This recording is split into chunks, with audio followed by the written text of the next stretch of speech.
Hey everyone, my name is Jonna, but you can call me JJ because all my friends do. I did a blog post recently about a meet cute. If you're not familiar, a meet cute is where two people meet under amusing circumstances and go on to have a romantic relationship.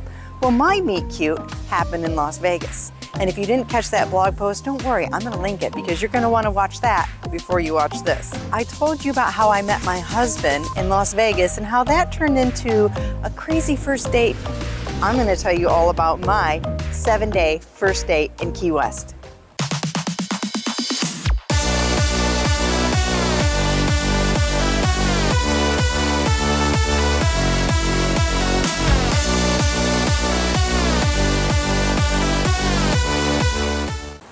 Steve and I had planned to meet in Atlanta and then fly down to Key West together.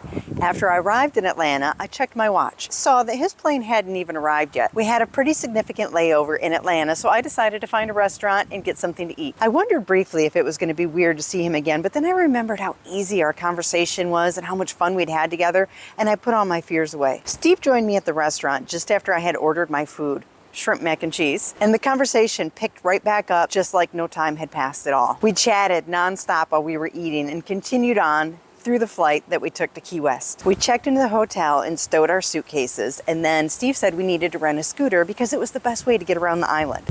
We walked a few blocks to the rental depot and I leaned against the counter while Steve filled out the paperwork. Even though we had talked so freely, there was still so much that I didn't know about him, so I found myself looking over his shoulder to see what he was filling out on the paperwork. It was all fairly insignificant information until it came to the part for age. Curious, I watched as he put 62 into the box. Doing some quick math, I realized there were 24 years between us. That surprised me. He looked so much younger and certainly had a zest about him that did not match that number. But I shrugged it off. Who cares? We were just here as friends and it hadn't made any significant difference up to this point, so why would it make any difference now? We zoomed away on our scooter and I drank in every detail about the island.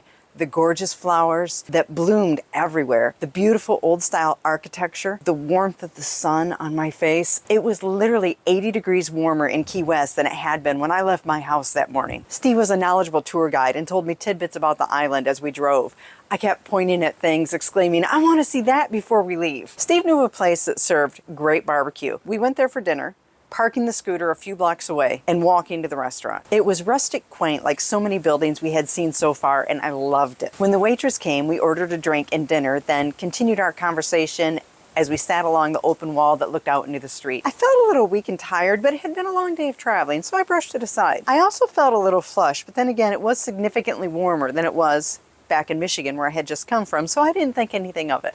Our food arrived, and one look at it made my stomach rise. I'll be right back, I said, and jumped up and ran to the restroom. Pacing the tile floor, I fought to get my stomach under control. I will not throw up in a public bathroom. I will not throw up in a public bathroom. The thought looped on repeat in my head. After who knows how many minutes, I finally felt like I could leave the restroom, but I knew I was still in danger of losing it. I approached the table and said to Steve, I need to leave. Without question, Steve jumped up, threw some cash on the table, and escorted me outside. I snatched up a to-go cup on our way out so I would have somewhere to throw up if I needed to. Steve told me to stay put in front of the restaurant and immediately ran off to get the scooter. As we buzzed furiously back to the hotel at 25 miles per hour, I leaned against his back with my eyes closed, trying to keep control over my stomach. I had food poisoning from the airport lunch, and I was feeling it big time. As soon as the scooter was parked at the hotel, I jumped off and started toward my room while Steve kept pace beside me. I'm sorry, I finally told him. I don't feel well. Much later, Steve would reveal to me that he was relieved to find out that I was sick because I had given him zero explanation as to why we had to leave the restaurant so suddenly. He thought I had decided that I didn't want to be on this trip with him and wanted to go back home. At that time, I was so sick, I didn't even realize how this must have looked to him. When we got to my room, Steve was attentive to my every need. The immediate need to throw up had passed, but I was still far from well. For almost 5 hours, I battled feelings of sickness while Steve did everything he could to make me feel better. He rubbed my feet, showed me funny videos on YouTube, and mostly we talked. Never in my life had I ever talked to anyone as much as he and I talked, and we never ran out of things to say. The next day I felt great and vowed never to eat shrimp mac and cheese again. So instead we went to Pepe's for a nice pancake breakfast and followed that by a morning of sightseeing. We were at lunch the first time Steve shocked me. We had been walking down Duval Street when I heard a guitar and someone singing in an alley bar between two buildings. Pulling Steve inside, we ordered a couple of drinks and some food. I sang along with the music, befriended the bartender, the guitar player, whose name was Roger, and a couple other people sitting at tables near us, and the smile on my face never left. Next thing I know, Steve looks at me as I'm watching Roger perform, and he says, "I love you." My gaze immediately switched to him, and I said, "What was that?" He says, "I'm sorry. I know I shouldn't say it. I know we're just friends, but I can't help it. You were so beautiful and so lovely and so full of life. I love you." I stared back at him with a dumbfounded smile on my face. "I'm not expecting you to say it back," he went on. "I know I shouldn't be saying it. I just can't help it." I finally replied, "That's okay. I just don't want you to get hurt if I'm not there with you." He said, "I won't. I understand. We're just friends." That afternoon, Steve suggested that we visit Hemingway's house. I was enchanted by it even before we passed through the gorgeous brick walls that surrounded the two-story building. My fascination with Hemingway started back in middle school when we read Hills Like White Elephants, and I was walking around his home. The crowd faded away as I imagined what this must have been like when it was a residence instead of a tourist attraction. Each picture and caption on the wall completely engrossed me, and we must have spent over an hour in the house. The grounds were equally fascinating, and as we walked into an area that was laid with pavers and surrounded by trees, a sign caught my attention. The sign said, "Ask us about having your wedding here." "Look at that," I pointed. "They do weddings here. How cool would that be?" Steve looks at me and says, "I would like to meet you in Hemingway's garden someday." The symbolism of that statement was not lost on me, and I stared at him in shock, unsure of what to say. Finally, Steve says, "Come on, let's go check out the gift shop," and the moment passed, but the sentiment didn't. Over the next few days, the "I love yous" came more and more frequently, especially if we'd imbibed in a few drinks. But we were still having a great time, and Steve didn't push the issue any more than just an oral expression of his feelings. So it didn't bother me. I didn't return his feelings, but I did really enjoy being with him. He was so easy to be around and so much fun. Toward the end of the week, we decided to go jet skiing. The trip was one of those where you follow the leader in a trail of machines, but it was still a lot of fun. Halfway through, we were on the blue-green waters of the Gulf, and the instructor circled us up and told us we could have some free time. He points at me and Steve and says, "And no high-speed high fives." I laughed at the instructor and tore off at full speed with Steve close behind me.